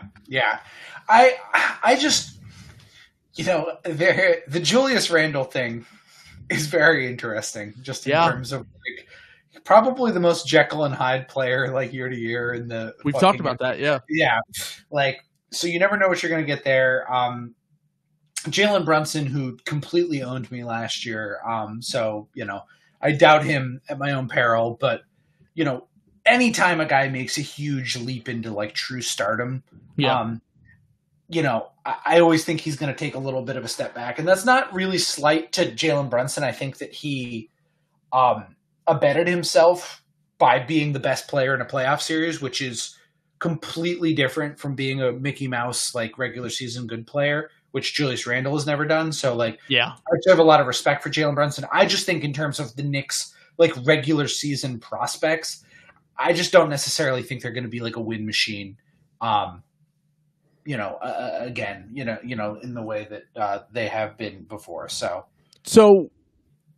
the one kind of thing here that might work in the Knicks' favor is they do have an Evan Fournier expiring contract for $18.8 million next year. And they have a lot of picks. And we just saw what they did with Cam Reddish trading for Josh Hart at the deadline. If there's someone in that, Jeremy Grant might make too much because then they'd have to trade like multiple rotation players. But there might be some sort of, hey, let's trade Evan Fournier's expiring with a first-round pick and make a massive upgrade at that position. Then you're talking about a team that, once again, like it's just like solid 1 through 8. The one thing I am a little bit worried about with this team is what if they sustain injuries? Because you could say this about any team, obviously, but it feels like their 1 through 7 or 1 through 8 is pretty strong. But once you get past that, there's a ton of question marks. And, Tibbs has been able to find guys on the fringes before. Like, I like Deuce McBride, who's on their roster. Jericho Sims has shown some things in his first few years in the NBA. But I wonder, like, if Mitchell Robinson gets injured like he tends to do, if Isaiah Hartenstein, specifically like their bigs, if those guys get hurt, what does this team kind of look like? And that's where I think the bottom could really fall out for them. So it will be interesting to see. I don't know. It was funny. I felt better about their roster until I just looked at it again. Like the top of their roster is good. They just have a bunch of good players, and also RJ Barrett. But but it does feel as though they could be a team that, like, if they have a bad injury luck year, maybe 2 guys are out for an extended period of time, things could get ugly pretty quickly. Because I don't think they're like 12 deep. I think they're like 8 or 9 deep. And they just kind of came out of nowhere. I just always think it's different. Like, when you're a team that won a playoff series last year, you're on the calendar in a different way than you are when you're like what were they the year before that? A play-in team? I guess they didn't even make the play in the year before they got Jalen Brunson. Yeah. So, like, I don't know. They're a regression candidate. I think they're still, a dangerous-ish team in the playoffs. Like, I think they're going to you're not going to beat themselves. They're going to make you work for it. But like, I just don't think. I just think that just the wear and tear of the regular season and just sort of the ups and downs of year to year, I think they're a team that you got to look at as a team that got pretty lucky last year, is still a good team, and will show that in the playoffs. They're going to either win a first-round series or put a scare on someone who's better than them. But I do think, like, I wouldn't be shocked to see them like puttering down around where I had them in like the 7-8 range too. Like they could also be up here. So, okay. So you had the Hawks in the 5 seed. That's right. And then did you have the Sixers or the Cavs in the 4 seed? I need to know. Wait. What? Wait. I fucked this up. Did you forget someone? No, I well, you know what? I'm just gonna roll with it now. I actually had the Cavs before Miami in the 6th seed. Okay, so you have the Cavs in the 6th seed. But I'm thinking about it. That's too aggressive. I'm looking at the roster now. Yes, I have the Cavs in the 4 seed. So you'll go Cavs 4 seed. Yeah. So they'll face off against the Knicks in your first round matchup, and then you'll have. I'm assuming the Sixers in the 3 seed. Yes. I had the Sixers in the 4 seed. And I had the Cavs in the 3 seed. Okay. So that was my I think the Cavs have the upside of being a 1 or 2 seed. Regular season wise, they're going to stack up a lot of wins. They were really good last year. They've been, even before they got Donovan Mitchell, they were a top 3 seed when Jared Allen was healthy. Before they had their fall from grace at the end of 2 years ago. Like, they're going to be a top 3 seed in the regular season. The playoffs is where I worry about them again. Obviously, we saw it last year. They missed the play in the year before. We've talked about how they've kind of filled in the edges with them, with shooting around the roster, getting George Niang, getting Max Strus, getting just a bunch of guys who could potentially be that 5th guy in any given lineup. They're still going to have issues with rebounding, as I said before, but in the regular season, I trust them on a night-to-night basis. I think they're kind of deep. I think they have a roster that makes some sense, and they have a really good top 4 guys. So that's why I have them in the 3 seed. The Sixers I have in the 4 seed. I've already given most of my thoughts on the Sixers. This is with a Harden trade or without a Harden trade. I just think the Sixers are going to be a good regular season team, not a great one. I mean, they have a lot of talent. They have a good coach. They have the MVP from last year. They'll still win games in the regular season, I think. I don't think that they're going to be making noise in the playoffs by any means, but I think that in the regular season they'll be good. I'm thinking about picking the Sixers to make the conference finals. You're a sicko. I'm really. Don't you put that evil on me? I'm just saying, like, they just have to not play the Celtics. We talked about it. Like, they failed at that last year. They just have to not play the Celtics. I really think they can match up well against the Bucks. Well, spoiler alert here. I have the Celtics as my number 1 seed. It's my number 1 seed. But you had the Sixers as the 3 seed, right? Yes. So they would technically avoid the Celtics if they won in the first round, but they'd have to play against the Miami Heat in that situation in the first round, which is another matchup I think that the Sixers don't want to see, especially if they make a James Harden trade and get like depth pieces back. We'll see. I don't know. Like Jimmy Butler, it's a different ball game when you have Jimmy Butler up against fascism. Like we've seen that. True. The theater. I don't know.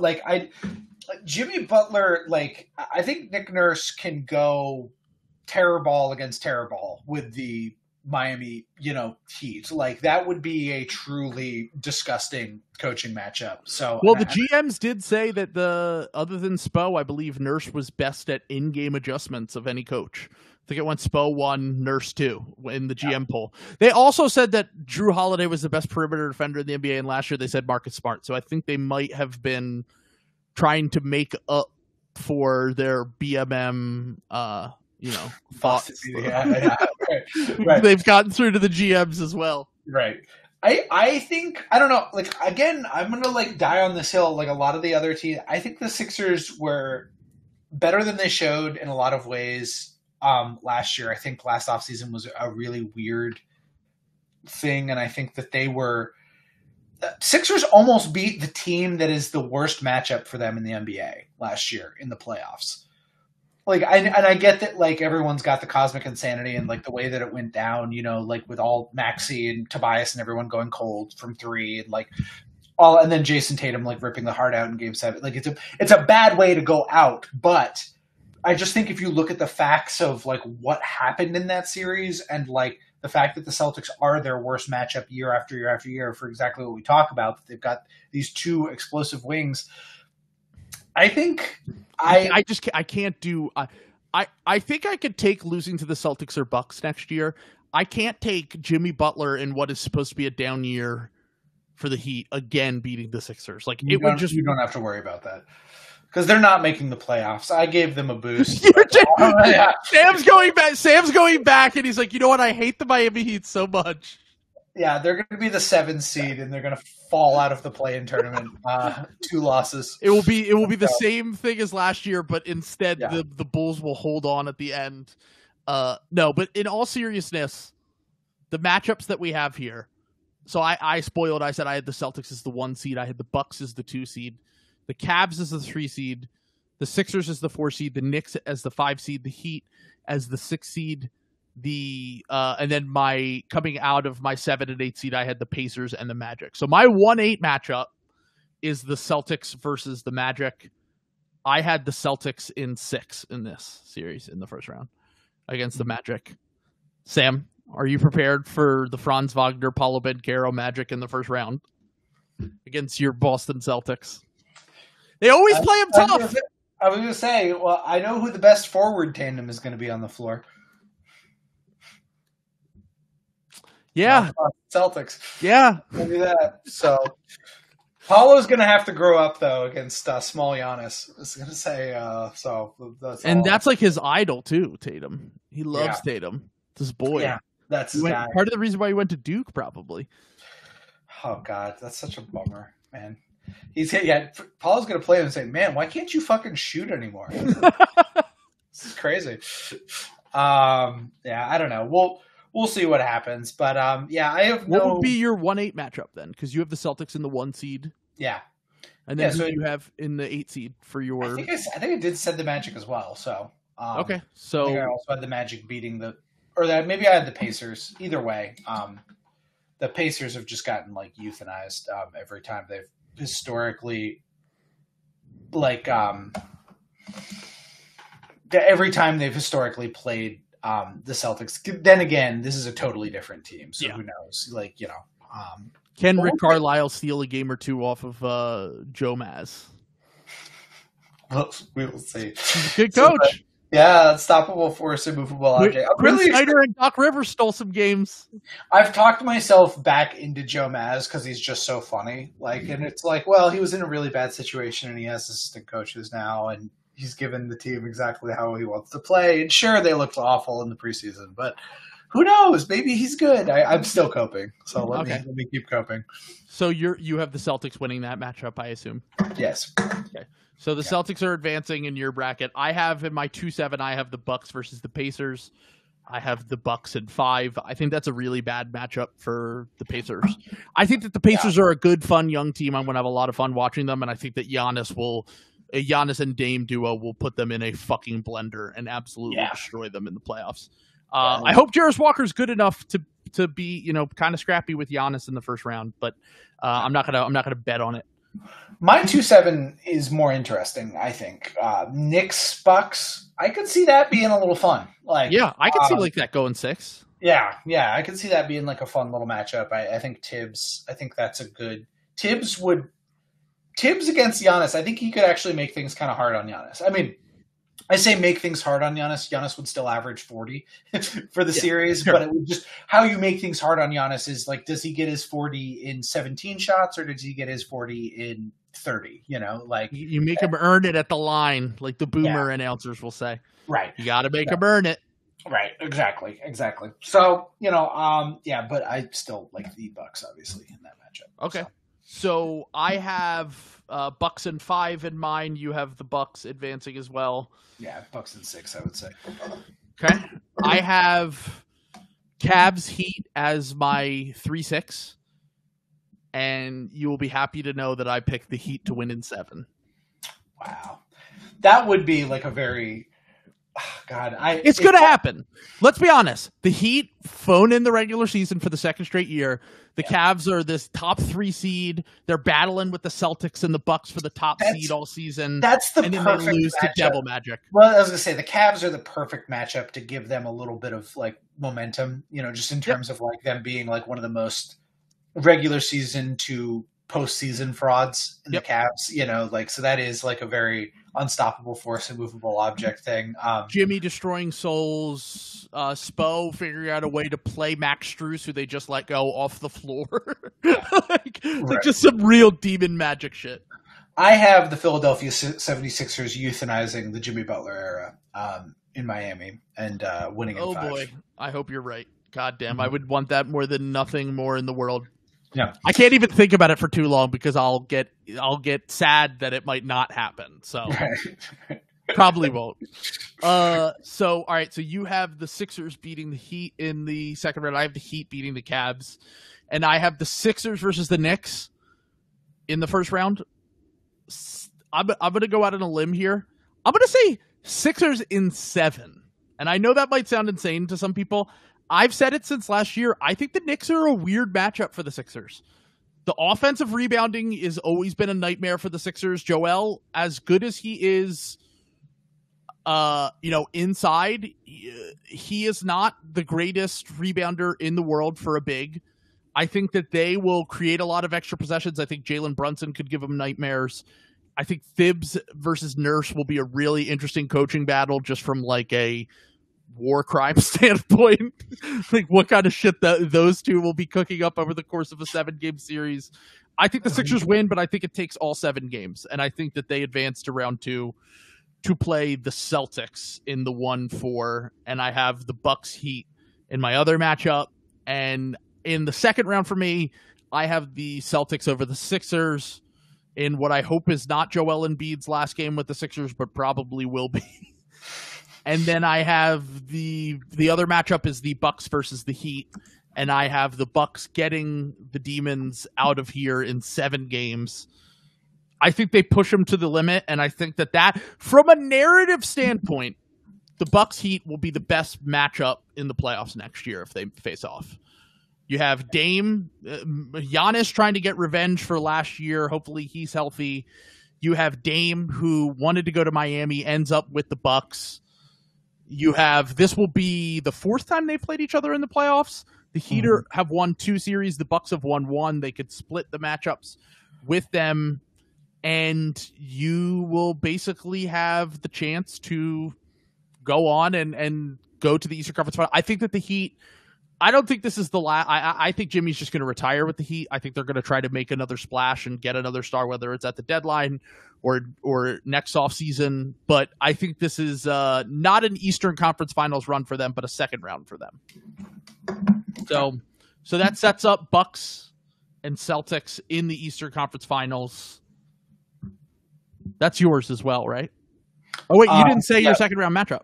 I didn't say my second round matchup. I also we skipped over my 3-6 matchup, which was Atlanta Cavs, which our beautiful Hawks bounced the fraudulent Cavaliers out of here.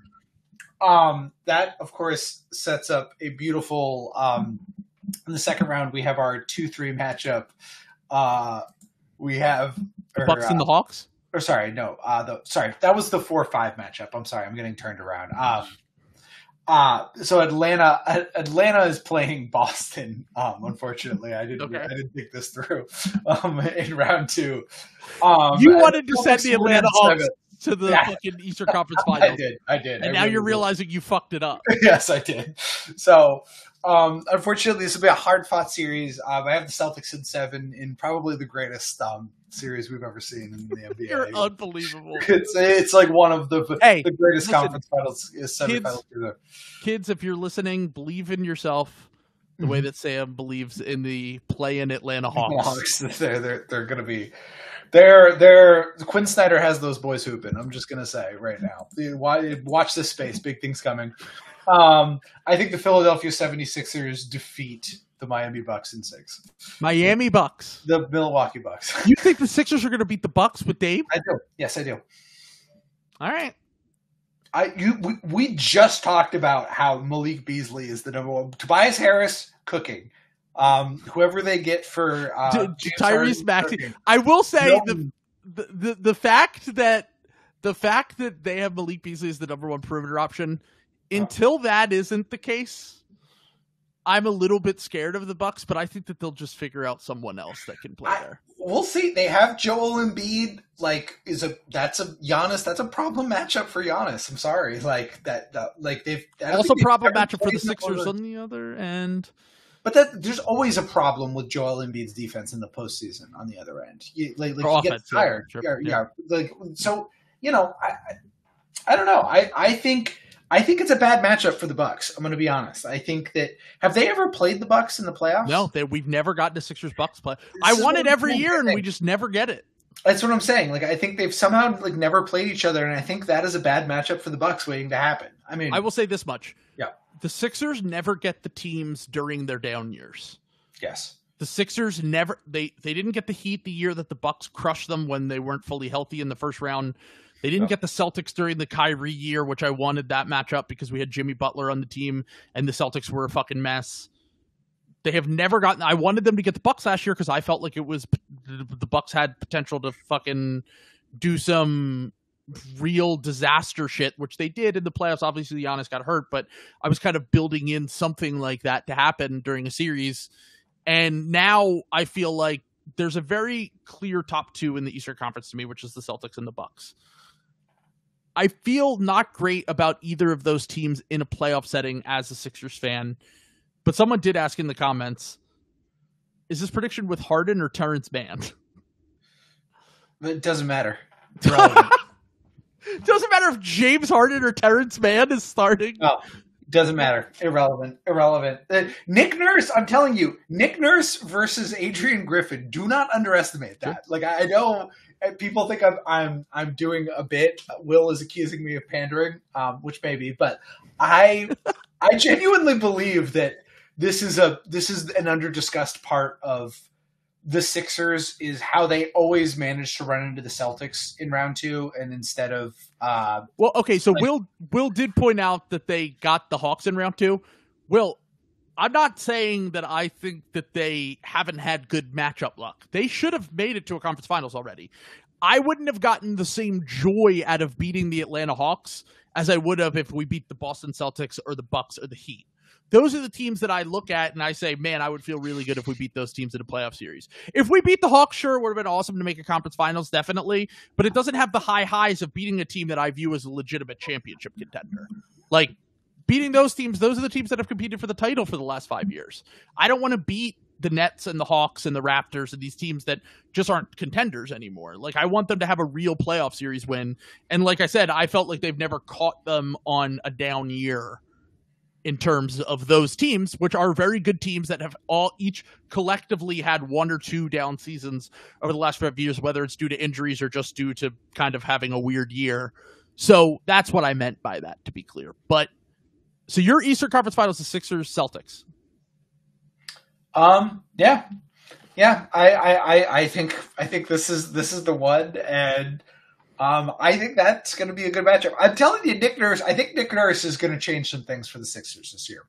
Maybe I'll look foolish when they're like losing round 1 or something like that to like the Heat, but I think there is real Ewing theory like candidate stuff with like James Harden and just Ben Simmons and just having normal players around Joel. Ewing theory. Let's go. Ewing theory for the Sixers. I love it.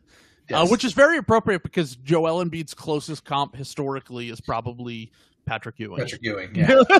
Well, that's what everyone says. Yeah, is that he's the one that they would get rid of and something. I don't know if I have the balls to pick the Sixers beating the Celtics, so I'll stick with the Celtics. But I do think that it's going to be very competitive. I do think it's going to be close. I think it's going to be competitive, more competitive than people think. So I've gone back and forth on this in the Eastern Conference Finals for about 2 weeks, ever since the Dame trade was made. Mm-hmm. The Jrue trade definitely made me rethink about it and think about it over and over and over. I might regret this, but I'm picking the Milwaukee Bucks in 7. You will regret this. I think they're going to figure out the perimeter defense and rebounding thing with a trade or just a random acquisition. And I think that historically speaking, I think the Celtics by far have the top best 6 in the NBA, certainly. But historically speaking, Giannis has a chance to kind of prove his doubters wrong here. Because I still, even though they won that title, and even though Giannis has had some amazing games in the playoffs, I still think it is a bit under-discussed how much Giannis is not that effective in the half-court on offense in a playoff setting. I think acquiring Damian Lillard will completely fix those issues, and I think that those two having the best 2 players as a duo in the Eastern Conference will be powerful enough to lift them to the finals. And next week, you'll learn who they will face in the finals for me. So I had Boston last year. I picked Boston before the season to go to the finals again. I think I even picked them to win the finals last year. And I still think they have a really good shot this year, but they've disappointed me, and I think that the Bucks are going to end up getting there. I think the Bucks are going to right their wrongs and make it back to the final. So